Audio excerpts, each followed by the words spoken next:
Ini kita mau latihan tentang induksi elektromagnetik lagi ya. Dulu sudah ada video yang pertama, ini ada induksi elektromagnetik latihan kedua. Langsung saja, nomor 1, sebuah kumparan berjari-jari. Kita bisa tulis diketahuinya,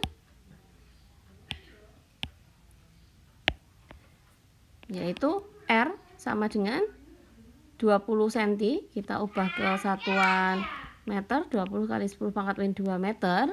Kemudian dengan B-nya sebagai fungsi waktu ya, 2T pangkat 3 min T kuadrat plus 5T. Bila kumparan diberi hambatan 4 ohm, berarti diketahui R-nya 4 ohm. Tentukan GGL induksi pada kawat saat 2 sekon, 2 detik yaitu. Nah, yang diketahui ini berarti rumus yang akan kita pakai apa? Yaitu E sama dengan min N kalikan A. Nah, karena di sini yang berubah fungsi waktu itu adalah kuat medannya, jadi dB per dt. Nah, dB per dt di sini ini artinya adalah fungsi dari kuat medan kita turunkan. Nah, tanda minus di sini itu menunjukkan arahnya aja ya. Jadi boleh ditulis, boleh enggak. Untuk jumlah lilitan yaitu N itu enggak diketahui, buat aja 1. Untuk luas, ini luas ya. Itu dianggap luas lingkaran karena penampang kumparannya lingkaran, sehingga PR kuadrat gitu. dB per dt itu adalah turunan dari fungsi kuat medan. Berarti kalau diturunkan jadi 6T kuadrat min 2T plus 5. Nah, kita masukkan sekarang angka-angkanya. R-nya tadi adalah 20 kali 10 pangkat min 2. Terus ini T-nya tadi diketahui 2 sekon, jadi kita masukkan T-nya dengan angka 2. Ternyata ini kuadrat ya. Ternyata hasil yang kita peroleh yaitu Pi kalikan 0,04 kalikan 25, sehingga dapat min Pi satuannya volt. Nah, itu cara nomor 1. Sekarang nomor 2. Generator menghasilkan GGL 1240 volt. GGL 1240 itu artinya adalah E-nya ya. E-nya adalah 1240 volt.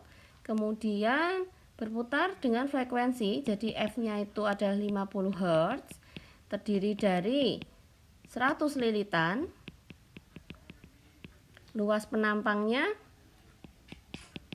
adalah 50 cm persegi. Yang ditanyakan adalah berapa medan magnet yang menembus kumparan. Berarti yang ditanyakan itu adalah B-nya. Nah, untuk generator itu ada rumus E sama dengan NBAW atau NBA omega, di mana omega itu bisa dijabarkan menjadi 2πf karena di sini yang diketahui frekuensinya. Langsung tuliskan lilitannya 100, B ditanyakan, A-nya udah tahu 50, kita ubah ke satuan meter persegi. Kemudian ini 2pi, frekuensinya adalah 50 Hz. Di sini 1240. Sehingga diperoleh 1240 itu sama dengan, nah ini kalau dikalikan semua berarti ketemu 50 pi kalikan B. Sehingga kuat medan yang dihasilkan yaitu 1240 dibagi 50 pi ini ya, atau 124 per 5 pi, satuannya Tesla. Nah, untuk nomor 3 dan 4 itu adalah soal yang hampir sama ya. Solenoida punya 120 lilitan per meter, diameternya 5, dan di dalam solenoida itu ada kumparan lagi yang jari-jarinya 20 dan dialiri 1 ampere, sehingga timbul medan magnet B sebesar 5 kali 10 pangkat min 2. Berapakah GGL yang dihasilkan dalam selang waktu 1 sekon? Jadi soal nomor 3 itu artinya gini ya. Ini ada kumparan di dalam solenoida. Jadi kumparan dalam kumparan kayak gitu ya. Kalau digambarkan kurang lebih seperti ini. Nah, ini akan saling menginduksi. Nah, di mana ini R1-nya diketahui diameter 5, berarti R1-nya ini diameternya ya. Diameter 1 adalah 5 cm atau R-nya berarti 2,5 cm. Kemudian R keduanya diketahui 2 cm. Ya, kumparan jari-jarinya 2 dengan masing-masing adalah 100 lilitan per meter. Ketahui N-nya itu 100 lilitan per meter. Kemudian dialiri arus I, ya, I-nya juga I, dan dilingkupi kuat medan 4 kali 10 pangkat min 2 Tesla. Nah, berapakah GGL yang dihasilkan dalam selang waktu 1 sekon? Nah, kalau ada kasus seperti ini, itu artinya kan saling menginduksi. Nah, kita bisa hitung dengan induktansi silang, ya. Atau ini di sini udah ada sehingga timbul kuat medan. Nah, sudah ada kuat medan yang dihasilkan. Jadi masing-masing ini punya punya kemampuan menginduksi sendiri-sendiri. Kalau kita mau cari kumparan 1, GGL induksi kumparan 1 itu berarti dipengaruhi oleh apa? Nah, E1 itu adalah M1. Nah, M ini adalah induktansi silang ya. E1 adalah M1 dikalikan N1 kali N. E1 itu M1 dikalikan perubahan arus. Nah, malah yang mempengaruhi yang kedua per delta T gitu. Nah, sedangkan yang kedua itu adalah induktansi silang M2 dikalikan, nah ini yang pengaruhi adalah arus pertama kalikan delta T gitu ya. Nah, sebelumnya kita akan mencari M-nya dulu. M bisa didapat dari mana? Ya, kalau M1 itu berarti ya mu0 N1 N2 kita kalikan luas yang ke-1 dibagi dengan panjang. Kita masukkan M1-nya berarti pi itu 4pi kali 10 pangkat min 7. N1 jumlah kumparannya itu adalah sebentar. Oh, salah soal ya. Yang ke-1 itu malah 120 lilitan ya. Yang 100 tadi yang nomor 4. Nah, ini tak balik aja, ini nomor 4 dulu ya. Jadi 100 kalikan 100, terus luas penampangnya. Untuk luas penampangnya yang pertama yaitu pi R kuadrat ya. R-nya adalah 2,5 kali 10 pangkat min 2 kuadrat. Nah, tadi kan sudah satuannya lilitan per meter nih. Jadi ini udah menunjukkan per 1 meter gitu ya. Per 1 meter. Sehingga diperoleh M1-nya adalah, nah itu kalau kalian kalikan semua, hasil akhirnya 2,5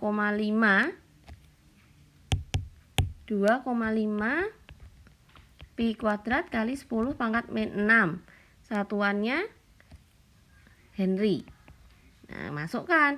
Berarti kalau udah ketemu M1 ya, E1 sama dengan M1 kalikan delta I2 per delta T. Jadi 2,5 pi kuadrat kali 10 pangkat min min 2 ya, min 6 ya. Pangkat min 6. I-nya tadi adalah I per 1 sekon. Nah, ketemunya seperti ini.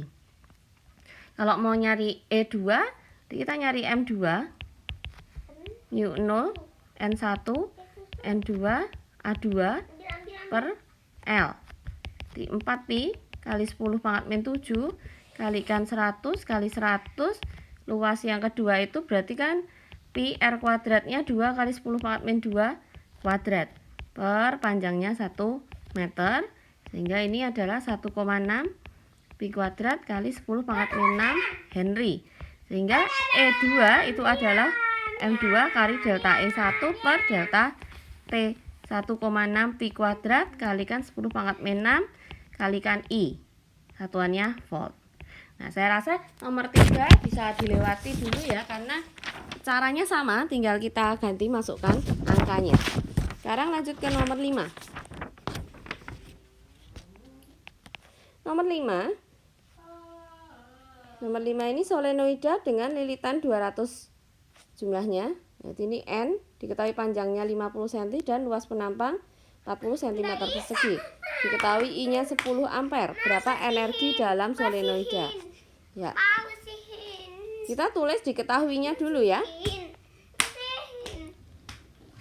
N-nya sama dengan 200. L-nya 50 cm. Dalam meter berarti 0,5 meter. Kemudian A-nya 4 kali 10 pangkat min 3 meter persegi. I-nya adalah 10 ampere. Nah, untuk mencari energi rumusnya apa? W itu sama dengan setengah L I kuadrat. Ini rumusnya ya. Nah, di sini L itu kan satuan Henry. Kita belum dapat ya L-nya. Bisa dicari dulu. L itu dengan rumus mu 0 N kuadrat kalikan A per L. Kita dapat, nah nanti ini kita pakai rumus ini dulu, kita kerjakan L. 4 pi kali 10 pangkat min 7 dengan jumlah lilitan 200 kuadrat, luas penampangnya adalah 4 kali 10 pangkat min 3 per panjangnya yaitu 0,5. Dengan perhitungan 12, nah, nanti dihitung ya, hasil akhirnya adalah 12,8 pi kali 10 pangkat min 5, satuannya Henry. Nah, sekarang tugas kita nyari energinya. W sama dengan setengah L I kuadrat. Setengah 12,8 pi 10 pangkat min 5 dengan besar I-nya adalah 10 dikuadratkan ya. Jadi hasil akhirnya yaitu 6,4 pi kali 10 pangkat min 3 Joule. Ya.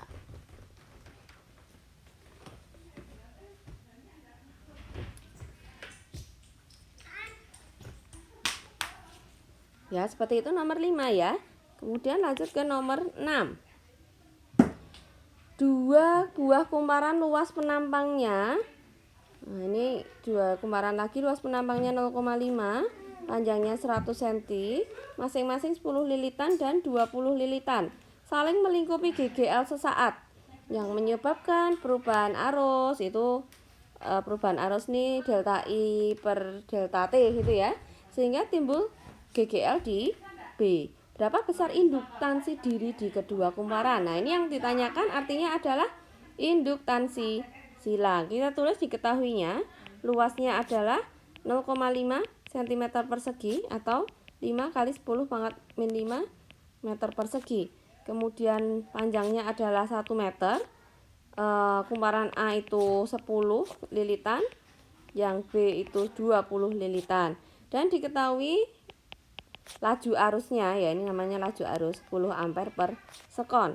Nah, yang dicari adalah M, induktansi silang, yaitu mu 0 kalikan N1 kalikan N2 kalikan A per L. Nah, kita masukkan nilainya mu 0 4 pi kali 10 pangkat min 7. N ini ganti aja NA sama NB gitu ya. NA-nya 10, NB-nya 20, luas penampangnya 5 kali 10 pangkat min 5. Panjang kumparannya kan tadi 1 meter. Ya. Sehingga hasil akhirnya adalah 4 pi kali 10 pangkat min 9. Satuannya Henry. Di arusnya tadi nggak kepake ya, ada arus ya tadi. Itu nggak kepake. Kemudian nomor 7, sebuah kumparan terdiri dari 500 lilitan, ada N-nya, ada perubahan fluksnya, yaitu delta flux per delta T, ada delta I per delta T. Yang ditanyakan adalah GGL induksinya. Nah, di sini kita bisa pakai persamaannya ini. E itu kan bisa min N terus delta flux gitu ya, delta flux per delta T. Sedangkan E yang lain yaitu L delta I per delta T. Nah, ini kalau disamakan akan menjadi min N kalikan delta flux per delta T sama dengan min L delta I per delta T, dimana ini delta T-nya bisa coret, ini negatifnya juga, jadi N kalikan delta flux sama dengan L kalikan delta I, sehingga L ini akan diperoleh rumus N kali delta flux per delta I. Nah, rumusnya dapat ini ya. Nah, sekarang kita tinggal masukkan. Berarti L yang dicari itu sama dengan N kalikan delta flux per delta I.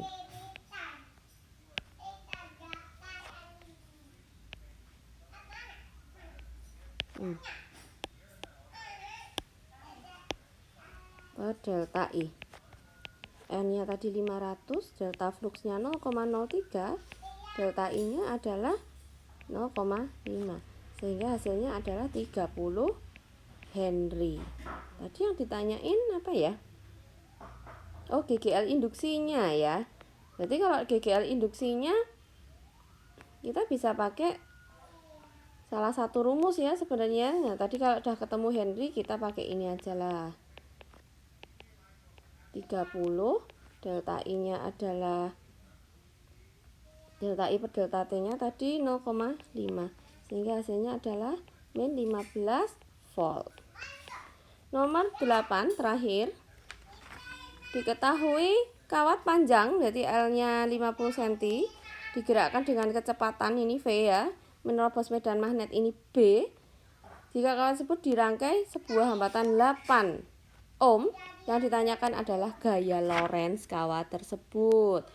Nah, langsung ada rumusnya. Scroll bawah lagi. Nomor 8 diketahui L-nya adalah 50 cm atau 5 kali 10 pangkat min 1 meter. V-nya adalah 5 meter per sekon. Kemudian B-nya adalah 0,4 Tesla dan R-nya adalah 8 ohm. Nah, kalau F, nah ada rumus langsung ya untuk F. F itu adalah B kuadrat kalikan L kuadrat kalikan V. Kita bagi dengan R. Berarti 4 kali 10 pangkat min 1 kuadrat kalikan 5 kali 10 pangkat min 1 kuadrat kali 5 per, tadi hambatannya diketahui 8 ohm. Sehingga hasil akhirnya adalah 2,5 kali 10 pangkat min 2 Newton. Ya, kurang lebih seperti ini. Ini yang harus kalian hafalkan rumusnya ya, yang saya stabilo.